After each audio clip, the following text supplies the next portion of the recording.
সীমান্ত থেকে খবর আসছে, ভারত বাংলাদেশ সীমান্ত জুড়ে থমথমে পরিস্থিতি। গত 5 জুন তারিখে একটা ঘটনা ঘটেছিল। মুর্শিদাবাদের সুতি পুলিশ থানার অধীনে চাঁদনী চক বর্ডার পোস্টে কর্মরত এক বিএসএফ জওয়ানকে ডিউটির সময় জোর করে ধরে নিয়ে চলে যায় বাংলাদেশিরা। গণেশ নামের ওই জওয়ানটি বিএসএফ এর 71 নম্বর ব্যাটালিয়নের সদস্য ছিলেন। যারা সীমান্ত ব্যবস্থা সম্পর্কে ওয়াকিবহাল তারা জানেন যে পশ্চিমবঙ্গ সংলগ্ন সীমান্ত এলাকার বেশ কিছুটা অংশে শক্তপোক্ত লোহার বেড়া দেয়া যায়নি, কারণ এখানকার রাজ্য সরকার জমি অধিগ্রহণ করেনি, যে জন্যে বেড়া দেয়া সম্ভব হয়নি। এসব জায়গায় সীমান্ত মোটামুটি উন্মুক্ত। বিএসএফ এর এই জওয়ানটি একাকী পাহারায় ছিল এমনই একটি উন্মুক্ত সীমান্তে। রাতের বেলা হঠাৎ সে দেখে একদল লোক বাংলাদেশ থেকে সীমান্ত পেরিয়ে ভারতে এসে জড়ো হচ্ছে। জওয়ানটি তাদের সঙ্গে কথা বলে বুঝিয়ে সুঝিয়ে যাতে তারা ফিরে যায় সেই উদ্দেশ্যে এগিয়ে গিয়েছিল তাদের কাছে। কথা বলছিল, যখন কথা চলছিল তখনই বাংলাদেশিরা তার রাইফেল কেড়ে নেয়, তারপর তাকে ধরে নিয়ে চলে যায় তাদের গ্রাম বাংলাদেশের সত্রাসিয়াতে। গ্রামটি চাপাই নবাবগঞ্জ জেলায়। সেখানে তাকে একটা কলা গাছের সঙ্গে আষ্টে পৃষ্ঠে বেঁধে ফেলা হয়। চড় চাপড় কিল ঘুষি চলতে থাকে, সঙ্গে অশ্রাব্য গালাগাল। পুরো গ্রাম মজা দেখতে থাকে। এই ঘটনার ভিডিও বহুল প্রচারিত, তবু এক ঝলক দেখে নিন।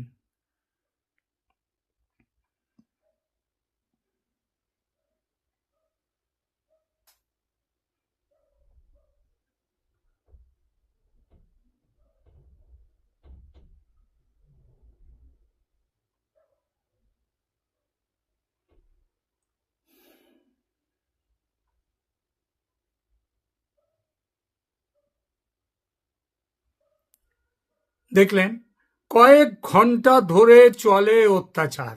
তারপর বিএসএফ তার বাংলাদেশি কাউন্টারপার্ট বিজিবির সঙ্গে যোগাযোগ করে কথা বলে এবং তারপর জওয়ানকে উদ্ধার করে ফিরিয়ে দেয়া হয়। এই ঘটনার পর ভারত সরকার নির্দেশ জারি করে, সীমান্তে অনুপ্রবেশ বা স্মাগলিং যে ঘটনায় ঘটুক, কড়া হাতে তার ব্যবস্থা করতে হবে। কোনো আলোচনা বা বুঝিয়ে সুঝিয়ে তাদেরকে ফেরত পাঠানো এসব চলবে না। আগ্নেয়াস্ত্র দেয়া হয়েছে, আগ্নেয়াস্ত্রের ব্যবহার করতে হবে, শুট অ্যাট সাইট। আর তারপর থেকে চলছে আগ্নেয়াস্ত্রের ব্যবহার। নদিয়া জেলার হালদারপাড়া বর্ডার আউটপোস্টে গত 2রা জুলাই বিএসএফ এর গুলিতে মারা গেছে একজন, যার লাশ পড়েছিল ভারতের সীমান্তের মধ্যে। বিএসএফ এর গুলিতে মৃত বা আহত হয়েছিল বেশ কয়েকজন। তাদের নিয়ে পালিয়ে যায় দুষ্কৃতীরা, তাদেরকে নিয়ে বাংলাদেশে চলে যায়। এরপর ধরুন, দক্ষিণ ত্রিপুরার সীমান্তে গত 25শে জুলাই বিএসএফ এর গুলিতে মৃত্যু হয়েছে 2 জনের। আরো একজন মুমূর্ষু অবস্থায় ত্রিপুরার হাসপাতালে। পশ্চিমবঙ্গে এরকম ঘটনা ভুরি ভুরি। উদাহরণ দেয়া নিষ্প্রয়োজন, এরকম ঘটনা আরো আছে। আর এই বিষয়ে বাংলাদেশের দৈনিক ইনকিলাব পত্রিকা এক প্রতিবেদন দিয়েছে। সেই প্রতিবেদনে কি বলা হয়েছে? বলা হয়েছে, ভারতীয় সীমান্তরক্ষী বাহিনী বিএসএফ এর গুলি ও নির্যাতনে বাংলাদেশি নিহত হওয়ার ঘটনা অব্যাহতই শুধু নয়, আরো বেড়েছে। সর্বশেষ ফেনী সীমান্তে বিএসএফ এর গুলিতে 2 জন বাংলাদেশি নিহত ও 1 জন আহত হয়েছে। এর আগে 19শে জুলাই সুনামগঞ্জ সীমান্তে 1 জন ও দিনাজপুর সীমান্তে অপর 1 জন বাংলাদেশি নিহত হয়েছে। এর 2 দিন আগে মৌলভীবাজারের কুলাউড়া সীমান্ত থেকে 3 জন বাংলাদেশিকে উঠিয়ে নিয়ে এসেছে বিএসএফ, তাদের কোনো খবর পাওয়া যায়নি। এভাবে প্রায় প্রতি মাসেই বিএসএফ এর হত্যা, নির্যাতন, অপহরণের শিকার সীমান্ত এলাকার বাংলাদেশিরা, লিখেছে বাংলাদেশের ইত্তেফাক পত্রিকা। এমন নয় যে এভাবে মৃত্যুর ঘটনা ইউনূস সাহেবের আমলে প্রথম ঘটছে। অবশ্যই নয়, আগেও ঘটেছে, শেখ হাসিনার আমলেও ঘটেছে, কিন্তু তফাৎ একটা জায়গায়। এর আগে ভারত কখনো শুট অ্যাট সাইট বা দেখা মাত্র গুলির আদেশ দেয়নি, যেটা এখন দিয়েছে। আগে অনুপ্রবেশ বা চোরা কারবারি নিয়ে সমস্যা হলে বিএসএফ মিটিংয়ে বসতো বিজিবির সঙ্গে, যাতে ভবিষ্যতে এ ধরনের কাণ্ডের পুনরাবৃত্তি না হয় সেই আলোচনা হতো। এখন আলোচনা করে না ভারত, বলে দিয়েছে আলোচনার পথ বন্ধ, সীমান্ত পেরিয়ে ভারতে ঢুকলেই গুলি চলবে, আর সেটা চলছেও। এজন্যে কোনো আলোচনা হবে না। কয়েক মাস আগে পর্যন্ত এরকম ঘটনা ঘটলে আপনাদের হয়তো মনে আছে, তীব্র প্রতিবাদ উঠত বাংলাদেশ সরকারের পক্ষ থেকে। আজকাল কোন উপদেষ্টাকে মুখ খুলতে দেখবেন না, কারণ আসিফ নজরুল যতই বলুন না কেন ২৬ লক্ষ ভারতীয় আছে বাংলাদেশে, সেটা ছিল একটা ডাহা মিথ্যে কথা। ভারত থেকে বাংলাদেশে কোনো ভারতীয় অনুপ্রবেশ করে না, যারা যায় ওয়ার্ক পারমিট বা বিভিন্ন প্রকল্পের কাজের জন্য যায়। ওটা হয় একান্তভাবে, এই অনুপ্রবেশের ব্যাপারটা একান্তভাবে হয় বাংলাদেশের দিক থেকে। আর সেজন্যেই সীমান্তে কোনো ভারতীয় মরে না, মরে কেবল বাংলাদেশের লোক। ইনকিলাব পত্রিকা তার ওই প্রতিবেদনে এর সব দায় দিয়েছে শেখ হাসিনা সরকারের উপরে, বলেছে ভারতের সাথে তার ভালো সম্পর্কের জন্যই নাকি বিএসএফ এর এই বাড়াবাড়ি, অর্থাৎ বিএসএফ গুলি চালাচ্ছে এখন তার দায় শেখ হাসিনার। এই দাবি যে কতটা কি বলবো হাস্যকর, সেটা বোঝাতে একটা পরিসংখ্যান দিচ্ছি। ২০০৫ সালে সীমান্তে বিএসএফ এর গুলিতে, তখন কিন্তু শেখ হাসিনা ছিলেন না ক্ষমতায়, গুলিতে প্রাণ যায় ৮৮ জন বাংলাদেশের। ২০০৬ সালে মৃত্যু হয় ১৫৫ জনের, ২০০৭ সালে ১১৮ জনের, ২০০৮ সালে ৬১ জনের। হাসিনার আমলে এসে এই সংখ্যা কমতে কমতে কমতে শেষ পর্যন্ত এসে দাঁড়ায় ২০২২-এ ১৮, ২০২৩-এ ২৮, ২০২৪-এ ২৪ জনে। এই কমে যাওয়ার পেছনে সবচেয়ে বড় কারণটা ছিল কি? কি কারণ ছিল? কারণ ছিল হাসিনার আমলে দেশের অর্থনৈতিক ও সামাজিক প্রগতি। অতি দরিদ্র দেশের তকমা থেকে বাংলাদেশ উঠে এসেছিল এক ধাপ ওপরে, বিশ্বে অনন্য সম্মান অর্জন করেছিল। সে সম্মান ও সেই অর্থনৈতিক প্রগতি এখন শেষ হয়ে গিয়েছে। শিল্প শেষ, কারখানা বন্ধ, বেশিরভাগ যেগুলো আছে ধুঁকছে, মানুষের হাতে কাজ নেই, পকেটে টাকা নেই, ঘরে দানা পানি নেই। সরকার মুখ ও বধির, মুখ খুললে জেলখানায় পাঠাবে।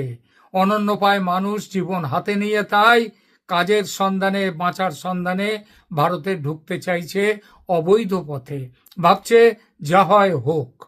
কিন্তু ভারত সরকার এখন সজাগ। দেশে অনুপ্রবেশ করে রয়েছে যারা, তাদের দেশ থেকে বিদায় করতে বদ্ধপরিকর। এই ব্যাপারে নানা রকমের ব্যবস্থাও নিচ্ছে।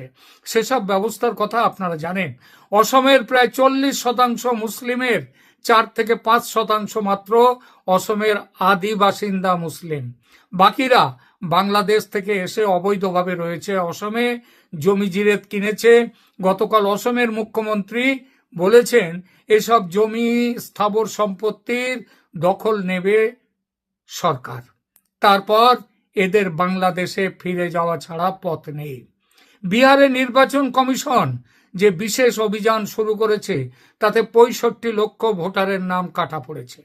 এর মধ্যে 36 লক্ষ নাগরিক নয়, তারা নাগরিকত্বর মানে নানা রকম কার্ড ফাট করে, ভোটার কার্ড, আধার কার্ড করে এখানে এসে রয়েছে, ভোট দিচ্ছে। তারা সবাই বাংলাদেশি। এই 36 লক্ষ তারা ভারতে থাকার অধিকার হারাচ্ছে। এই সংখ্যাটি পশ্চিমবঙ্গে 1 কোটির বেশি, কারণ Paschimbanga is the gateway of Bangladeshi infiltration. কেউ কেউ বলছেন 1 নয় 1.5 কোটি। ভারতের বাকি সব রাজ্যেও কম বেশি বাংলাদেশি আছে। সব মিলিয়ে সংখ্যাটি 2.5 বা 3 কোটি। সামনে যে কি ভয়ঙ্কর দিন আসছে এই অবৈধ বাংলাদেশিদের জন্য, সেটা বুঝতেই পারছেন।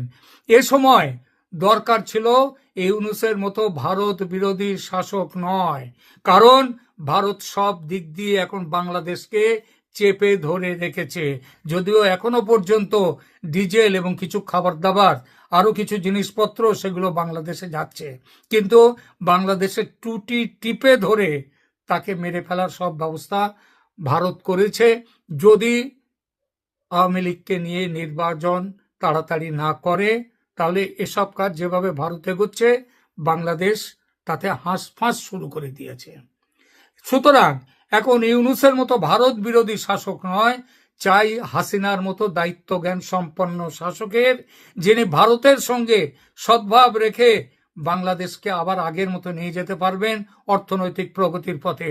ভারতের সঙ্গে সদ্ভাব রেখে বিপুল সংখ্যক এই বাংলাদেশি নাগরিকদের জন্য ভারতে ওয়ার্ক পারমিট ইস্যু করে তাদের থাকার ব্যবস্থা যাতে করতে পারেন, সেটা করতে পারে একমাত্র শেখ হাসিনা। ভারতের সঙ্গে হাসিনার যে সম্পর্ক, তাতে কিন্তু এ কাজ অসম্ভব ছিল না। কিন্তু ইউনূস মিয়া সম্পর্ক এমন খারাপ জায়গায় নিয়ে গেছেন যে এসব কথা এখন করা তো দূরের কথা, ভাবাই যায় না। বাংলাদেশকে বাঁচতে গেলে, যে গাড্ডায় পড়েছে বাংলাদেশ, সেখান থেকে তুলতে গেলে এখন শেখ হাসিনা ছাড়া বাংলাদেশের সামনে আর কোনো গতি নেই। হয়তো কথাটা অনেকের পছন্দ নাও হতে পারে, তবু মনে রাখবেন এটাই হচ্ছে বাস্তব। এই ব্যাপারে আপনাদের কাদের কি বক্তব্য আছে সেটা এখানে কমেন্টস করে জানাবেন। আপনাদের কমেন্টসের অপেক্ষায় থাকলাম। এখনকার মতো এখানেই রাখছি। ধন্যবাদ।